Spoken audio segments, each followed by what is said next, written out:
નમસ્કાર મિત્રો. Next C લેંગ્વેજમાં આપણો ટોપિક છે assignment operator. In C programming, assignment operators are used to assign value to variables. હવે વોટ ઇઝ વેરિયેબલ એ તમને ખ્યાલ છે. તો વેરિયેબલની અંદર કઈ રીતે વેલ્યુને અસાઇન કરવી, મતલબ કઈ રીતે વેલ્યુને વેરિયેબલમાં આપવી, તે ઓપરેટરને કહેવાય છે assignment operator. They allow you to modify the value of variable based on expression or another variable values. Suppose a equal to 10, તો 10 ની અંદર a ની અંદર 10 સ્ટોર થઈ જશે, એ આપણે ખબર છે. ઇન ફ્યુચરમાં હું લખું a equal to b equal to a, means એમાં જે વેલ્યુ છે એ કેમાં આવતી રહેશે, b વેરિયેબલની અંદર આવશે. Depends on other variables value પણ. The most common assignment operator is a simple assignment operator is called equal to operator. Equal to જે આપણે સમજીએ છીએ બરાબરની નિશાની, તેને સી લેંગ્વેજમાં અસાઇનમેન્ટ ઓપરેટર કહેવામાં આવે છે. But she also provide short hand assignment operators. Also provide shorthand assignment operator to combine assignment with arithmetic or bitwise operator. In future માં આપણે હમણાં જોશું. પહેલા સિમ્પલ અસાઇનમેન્ટ ઓપરેટર જોઈએ તો કોણ છે, ઇક્વલ ટુ જે રાઈટ સાઈડની વેલ્યુને લેફ્ટ સાઈડ અસાઇન કરશે. કઈ રીતે, એક વેરિયેબલ બનાવ્યો, સપોઝ મેં એક્સ ઇક્વલ ટુ લખ્યા 100 સેમી-કોલન. તો 100 છે તે વેરિયેબલમાં જઈને ક્યાંક સ્ટોર થશે, મતલબ આ રાઈટ સાઈડની વેલ્યુ લેફ્ટ સાઈડ અસાઇન થઈ ગઈ. એક સાવ નાનો એવું એક્ઝામ્પલ જ છે અહીંયા. ઇન્ટીજર એક્સ વેરિયેબલમાં મેં ડિક્લેર કરેલ. હવે આપણે એક ઇમેજિનરી પાર્ટ વેરિયેબલના બનાવી છે. આઈ થિંક હું ક્લાસમાં કરાવું છું, અહીં મેં કરાવ્યું છે કે એની મને આઈડિયા નથી. વેરિયેબલનું નામ છે એક્સ, એની અંદર વેલ્યુ શું છે 10, અને તેનું એડ્રેસ છે 1001 ફોર એક્ઝામ્પલ. મતલબ ફર્સ્ટ શું ઇન્ડિકેટ કરે છે, તેનું name, second one is value અથવા એનું કન્ટેન્ટ, અને થર્ડ વન ઇઝ એનું એડ્રેસ.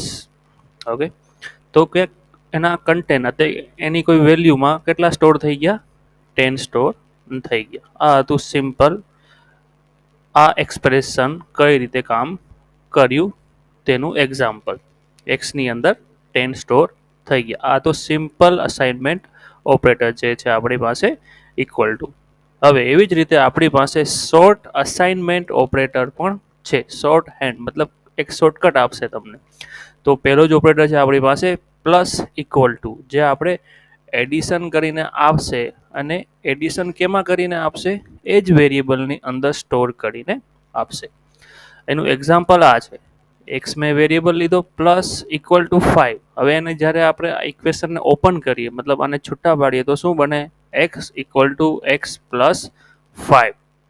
મતલબ આ જે ઇક્વેશન કામ કરશે, સેમ આ જ ઇક્વેશન કામ કરશે. આપણે જે આ એક્સ બે વાર લખવા પડ્યા, એ આની અંદર લખવાની જરૂર નથી. એક શોર્ટકટ આપે, જે રીતે પ્લસ થશે એ રીતે માઇનસ, એ રીતે ઇન્ટુ, એ રીતે ડિવાઈડ, મોડ્યુલ અને બીટવાઇઝ ઓપરેટર પણ. હવે તમને બીટવાઇઝ ઓપરેટર નથી ખબર તો પ્રીવિયસ વિડીયો મારા જોઈ લેજો, ત્યાં બીટવાઇઝ ઓપરેટર અને લેફ્ટ શિફ્ટ રાઈટ શિફ્ટ બહુ વ્યવસ્થિત સમજાયું છે, તો ત્યાં તમે જોઈ શકો છો. આ એક્ઝામ્પલ જોઈને તમને સાવ આઈડિયા આવી જશે કે addition, subtraction, multiplication, division short hand ઓપરેટરમાં કઈ રીતે કામ કરશે. સાવ સિમ્પલ છે. ચાલો એક્ઝામ્પલથી જ આપણે એને જોઈએ. જો મેં 2-3 વેરિયેબલ બનાવ્યા છે, એ, બી અને સી. એની અંદર 10, બીની અંદર 20, સીની અંદર 30. હવે લખ્યું મેં એ પ્લસ ઇક્વલ ટુ 5. હવે જ્યારે કમ્પાઇલર અહીંયા પહોંચશે તો એ શું સમજશે, એ ઇક્વલ ટુ એ પ્લસ 5. આ શોર્ટ હેન્ડમાં મેં લખ્યું. આની જગ્યાએ હું આ પણ લખી શકતો હતો. તો ઉપરની લાઈન અને આ લાઈન બંને એક્ઝેક્ટ સેમ કામ કરશે.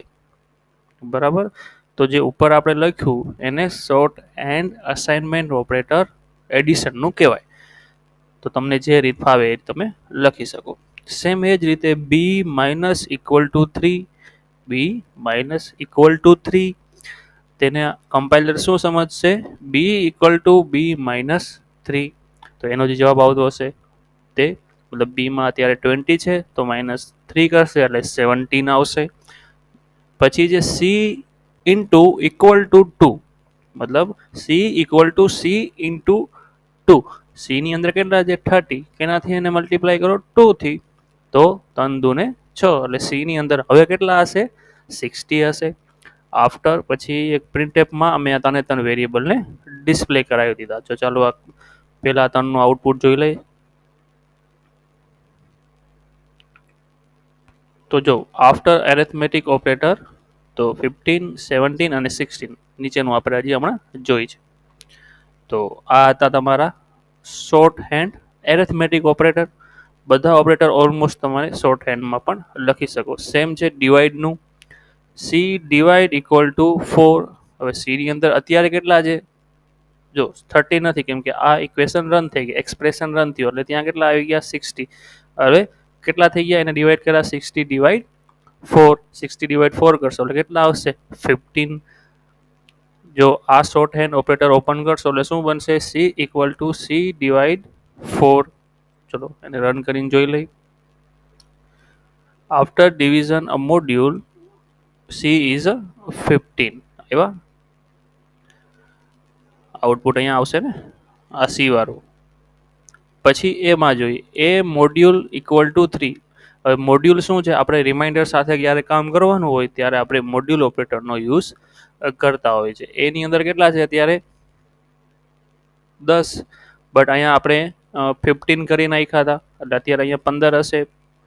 તો મોડ્યુલમાં એ મોડ્યુલ ઇક્વલ ટુ 3 હવે કેટલા થઈ જશે? 15 થઈ જશે. 15 મોડ્યુલ ઇક્વલ ટુ 3 એટલે રિમાઇન્ડર કેટલા વધશે? 0 વધશે. 5 તેરી 15, મતલબ રિમાઇન્ડર કંઈ વધશે નહીં. એનો જવાબ શું આવશે? આ ઇક્વેશનનો જવાબ 0 આવશે અને આ ઇક્વેશનનો જવાબ 15 આવશે. જોઈએ આવે છે કે નહીં. તો એનો જવાબ 0 દેખાય જ છે તમને અને સી નો જવાબ 15. ચાલો નેક્સ્ટ આપણી પાસે છે બીટવાઇઝ ઓપરેટર. હવે તમને બીટવાઇઝ ઓપરેટર મોઢે કરવા થોડાક અઘરા છે, કેમ કે આપણે એનો એટલો રૂટીન લાઈફમાં યુઝ કરતા નથી. તમને જો બીટવાઇઝ ઓપરેટર ખબર નથી તો પ્રિવિયસલી મારા વિડીયો જોઈ લેજો, જેમાં બીટવાઇઝ ઓપરેટર અને લેફ્ટ શિફ્ટ અને રાઇટ શિફ્ટ ઓપરેટર તમને ઇઝીલી સમજાવેલ છે. તો એક્ઝામ્પલ જોશો એટલે ઓટોમેટિક આ પણ સમજાઈ જશે. તો ફરીથી આપણે જોઈ લઈએ તો શું છે આમાં કે અસાઇનમેન્ટ ઓપરેટર. અસાઇનમેન્ટ ઓપરેટર કોણ છે? તો કે ઇક્વલ ટુ. અને આપણી પાસે હજી પણ અસાઇનમેન્ટ ઓપરેટર છે ક્યાં? શોર્ટ હેન્ડ અસાઇનમેન્ટ ઓપરેટર, જેમાં એરેથમેટિક પણ આવી જશે, બીટવાઇઝ પણ આવી જશે, બધા લેફ્ટ શિફ્ટ અને રાઇટ શિફ્ટ ઓપરેટર પણ આવી જશે, જેનું એક્ઝામ્પલ તમે લાઈવ પણ જોયું અને અહીં ટેબલમાં પણ જોઈ શકો છો. તો મળીશું આપણે નેક્સ્ટ વિડીયોમાં. જે ટોપિક અહીંયા એક્ઝામ્પલ પર મેં આપેલો જ છે ઓલરેડી, તમે આ એક્ઝામ્પલ પણ કોપી પેસ્ટ કરી ચેક કરી શકો છો. ત્યારબાદ નેક્સ્ટ ટોપિક આપણો છે ટાઈપ ઓફ કોન્સ્ટન્ટ, જે આપણે નેક્સ્ટ વિડીયોમાં જોશું. તો મળી છીએ આપણે નેક્સ્ટ વિડીયોમાં. ત્યાં સુધી જય હિન્દ, જય ભારત.